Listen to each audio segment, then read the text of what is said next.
meron kami plano na Mm. magkaroon ng face-to-face meeting ng mga retired generals at itong mga 18 na dating sundalo, 16 na Marines at 2 Army.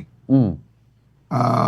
Isa itong no holds barred. Ibig sabihin pwedeng magtanong yung mga generals, yung mga colonels, yung mga senior officers, Mm.